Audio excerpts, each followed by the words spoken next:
Yun guys. Good afternoon. So, kauwi lang namin. Galing Christmas party sa church.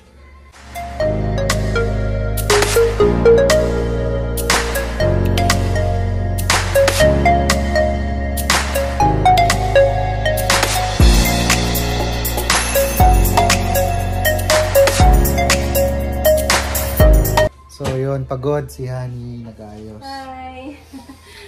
So yun, bali maganda yung ito yung first namin na Christmas party.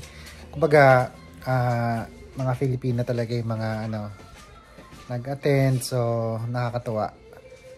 And yun, kasi busy na rin dito yung kumbaga marami na rin Christmas party, yung mga ibang mga Filipino. So ayun, ngayon meron na naman ulit kaming kasunod Christmas party ulit dito naman sa bahay, yung mga close friends yan, mga kaibigan, mga kasamahan sa trabaho ni Isaac. So yun, share ko lang sa inyo kasi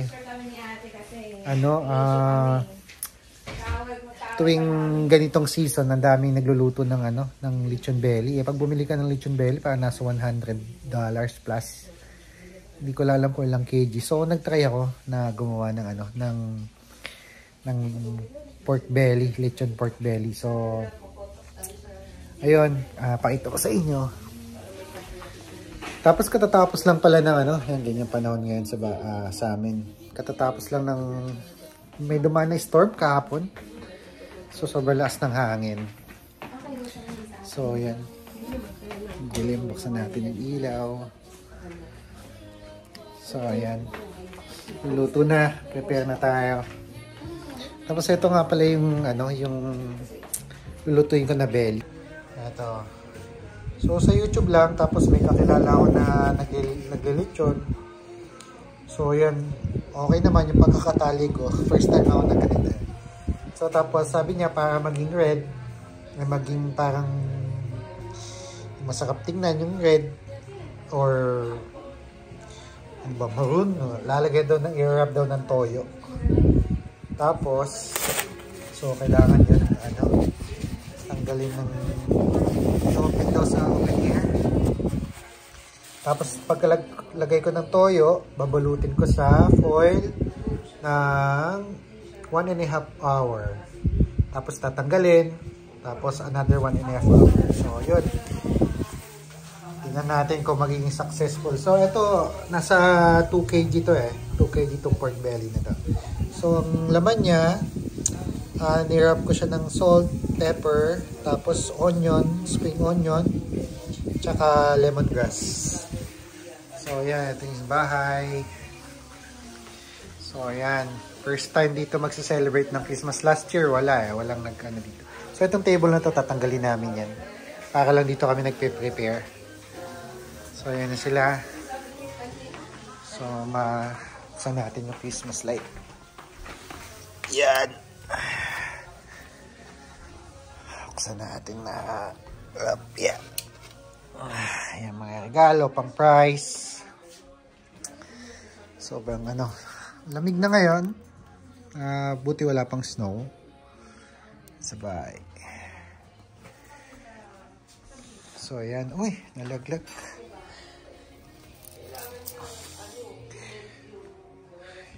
So kung meron yung kung meron din yung expert niyo, expert yung marunong talaga mag-lechon belly. So comment lang kayo sa video na to para yun yung gagawin natin sa kasi bala ko mag-lechon belly ulit sa New Year. So ayan. Hindi ko nakalimutan ko i-on yung camera. So ayan, binalot ko na siya ng foil. So ayan, balutin natin. Sabi 1.5 hour sa 350 Fahrenheit. So, yun. So, hinihintay ko lang yung Tapos, magluluto din pala ako ng adobong baboy at manok. So, naglalaga ako ng itlog. Lalagay natin dun sa ating adobong baboy at manok. So, minamarinig ko muna siya. So, hintay-hintay lang ako. Hintayin ko lang yung oven. Tapos, ang ginawa ko pala, i-on natin yung So, yan. Naglagay ako sa ilalim ng, ng foil. Tapos dun ko lang ipapatong yung ano, dito ko papatong yung ano, yung lechon belly natin. So yun, sana maging successful kasi first time ko lang gagawa niyan. Para magawa ko ulit sa ano, sana magawa ulit sa New Year. So yun. Tagal namin hindi masyadong nakakapag-vlog kasi na busy sa mga estudyante, tapos na busy sa mga kung ano-ano man. No, Han? Busy tayo. So yun. Dito tayo. Upo tayo dito. So yun, dito ano oras na ba? Magpo 4 o'clock pa lang, 4 PM, pero para mag-alas 6 na. So ganito dito ngayon pag during winter, mabilis gumabi, mahaba yung gabi. Kaya nag-adjust yung oras. So yun. Nga pala, meron nga palang nagtatanong, no? Nag-ano sa atin na nagre-request kung ano yung mga dapat dalhin, no? So kasi dumating kami dito February, last 2023. So dahil yun, malaking tulong din talaga yung mga vlogs, ganyan, kung ano yung mga kailangan mong dalhin. So sa time namin, dahil winter pa nun, dumating kami. Bali ang dala namin, may dala lang kami na meron kaming binili kasi na kasi galing kami sa Qatar noon eh. Siguro 2 years before kami pumunta dito sa Canada. So nag-apply pa lang kami nun sa agency. So may nakita kaming sale sa Colombia na parang pang winter. Actually hindi siya pang winter na pero warm siya sa loob, tapos parang ano siya pang rain, no? Pang rainy season ba yun? Hindi ko alam. Basta ganun. Basta mamaya pakita ko sa inyo. Yun. Colombia siya, tapos mainit sa loob, tapos waterproof yung labas. So yun lang yung dinala namin. Kasi nga, sabi nga, yung mga nabibili daw sa, halimbawa, yung mabili mo sa Pilipinas or kasi yung mga winter jackets, may certain siya kung kailan lang siya kung ano lang kaya niya na lamig. So yun, ayun na.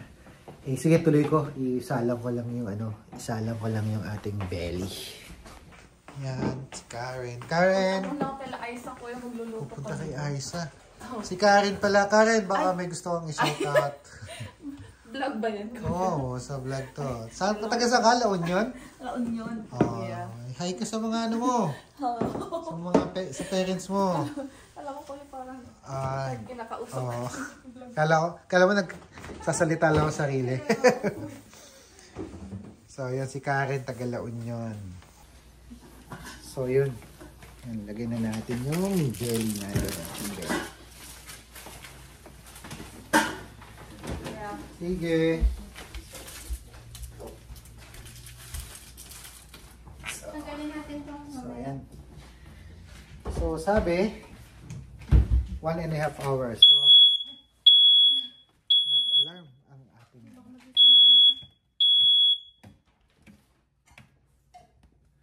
nag-alarm yung yung fire alarm kasi daw walang usok, pero yung init na naggaling dito.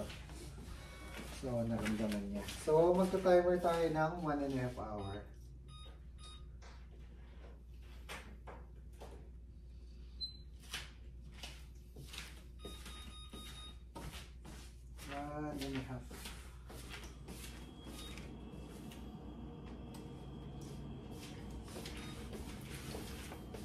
So, yan. 1.5 hour natin yun. Mahaba-haba yan. So, okay naman. Siguro kailangan ko lang i-push.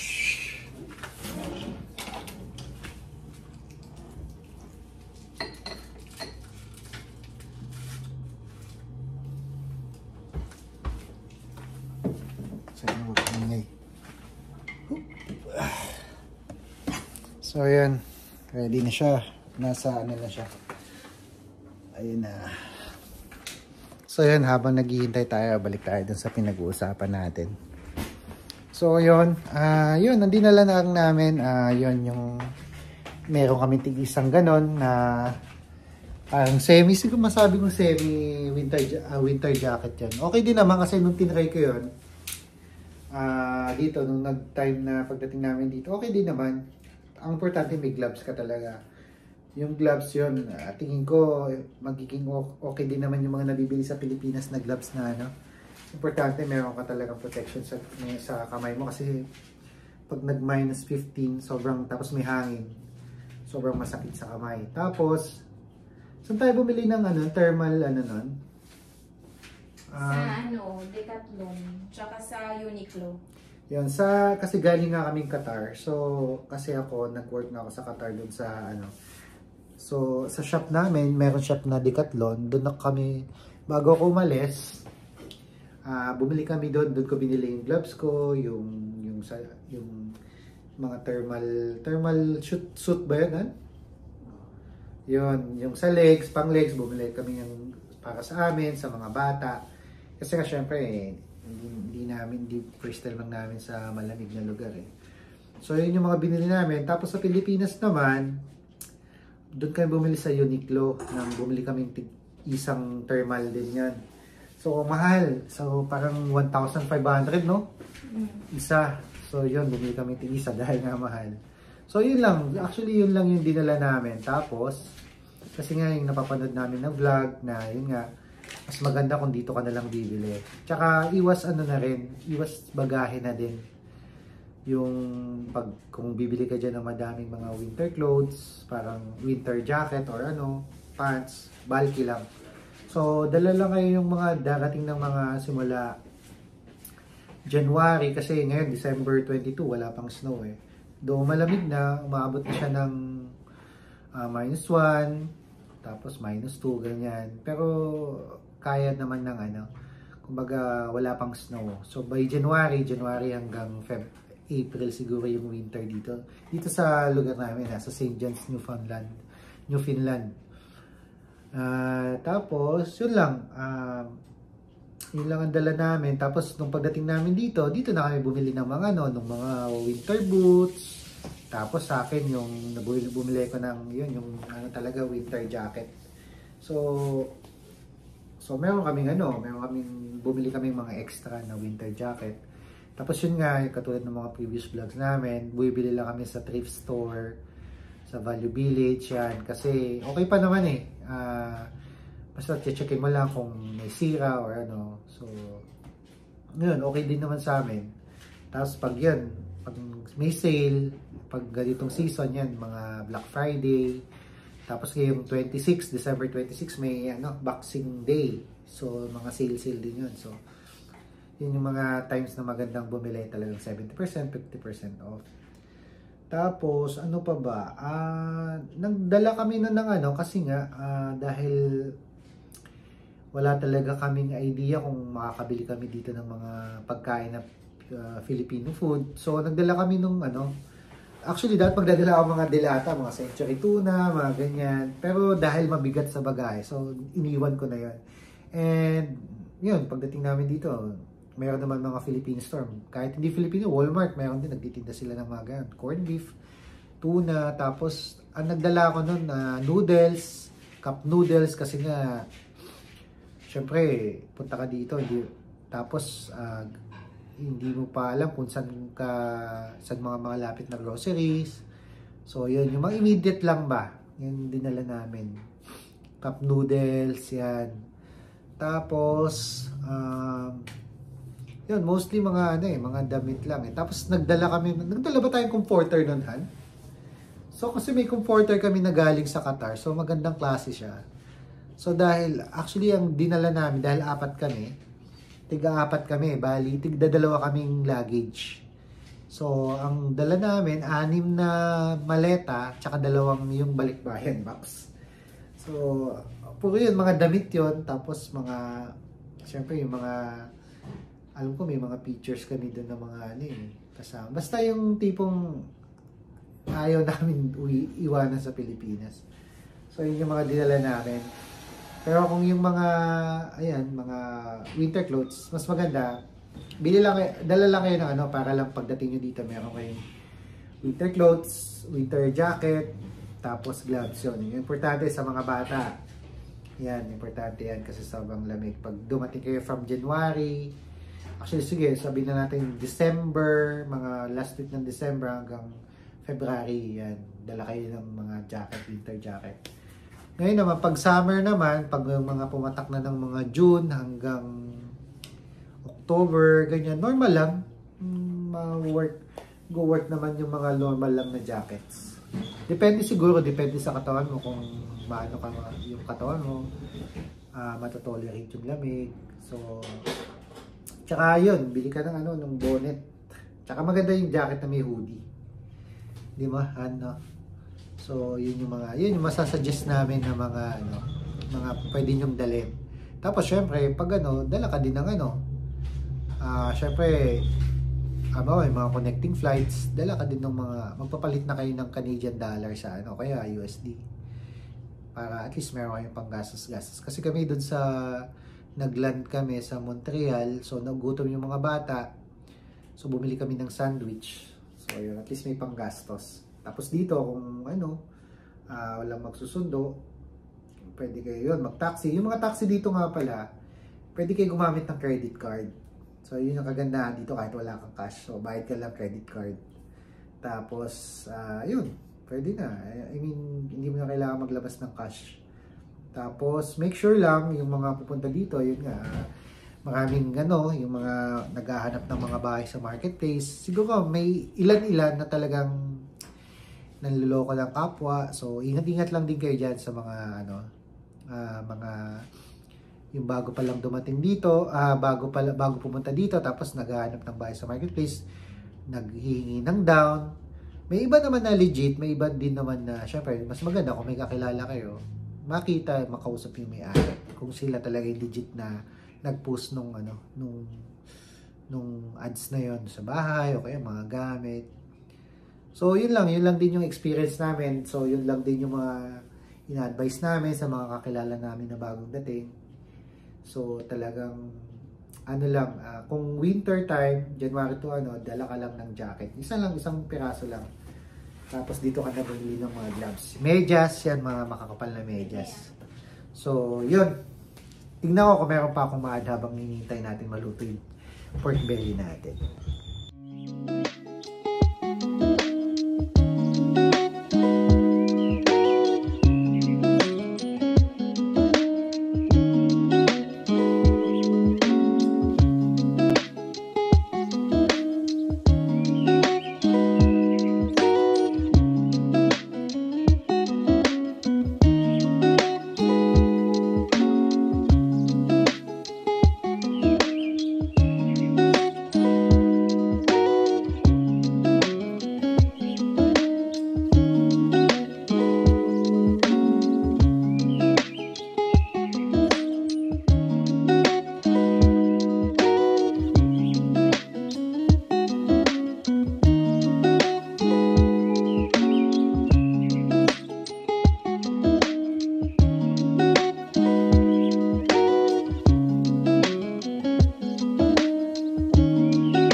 Si Denmark. Adobers. Kanyang adobo na matamis. And ayan na yung kanyang lechon belly. Hopefully successful, guys. And ito yung aming unang mga bisitang mga bata. Ayan po sila. Hello! Say hi sa vlog. Say hi daw. Busy sila. Oh, lahat sila naka-red. Oh, that's nice. Maganda sa picture mamaya. Cheese! Good job! Picture tayo mamaya, mga naka-red tayo. Ganyan siya. Yan ang setup. Ayan si Mark. Hi, Mark! Yan sa vlog. Wala na, sira yung ayusin natin yung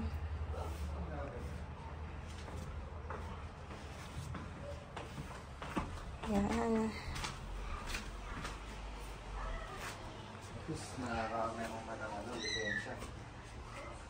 Sunod-sunod na yun.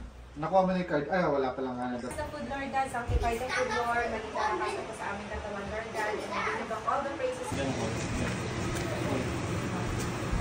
So yun guys, lechon. Ito na siya. So, dito na siya. Pwede na kainin.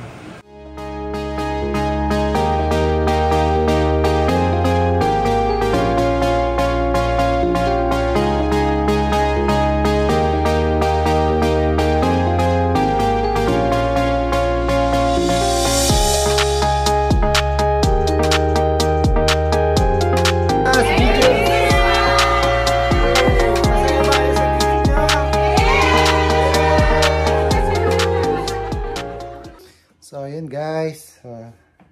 Na-busy na kami sa pagligpit ng mga party. Yan, sila Honey, tulog na. Patulog na din. So, time check. Ano oras na? It's 11:40. Ano nakita niya? 11:47. 50 ng gabi. So, yun. Tulog na kami. So, sobrang nakakapagod pero masaya. Diba, Han? Dalawang Christmas party sa church, Christmas party dito. Tapos yun nga pala, maisama ko lang, naalala ko lang ngayon, dun sa, dahil diba kanina sinabi ko yung mga kailangan dalhin. Huwag nyo din pala kalimutan yung ano, yung mga medical records, Han, no? Oo, yung mga vaccine. Oo, para vaccine mismo yun yung hinahanap. kasi pagdating dito, wala silang record ng mga medication natin. So, at least meron tayong maipapakita na ito na yung mga vaccines natin, yung ganyan. mga maintenance. Sa mga anak, yan, ganyan, yung medical, history nila. So, dalhin nyo yun para in case na kailanganin ng mga doktor dito, pag at least meron kayong mga hawak na documents. Tapos pala, isa pa, ang ginawa ko noon, yung mga original documents namin, pinaprint ko. Tapos, nilagay ko dun sa luggage bag yung original. Tapos, meron din akong hawak nung Xerox. So, para mawala man yung isa, meron akong Xerox copy. So, yun. Yun yung mga dinala namin dito nung pagpunta namin dito sa Canada. So, yun. Sana nag-enjoy kayo. Si Zaki patulog na. So, maraming salamat sa mga new subscribers. So, yun, hopefully makapag-upload tayo ulit after nito. So, salamat sa mga bagong subscribers namin. God bless. Merry Christmas, Han. Merry Christmas. Christmas. Bye.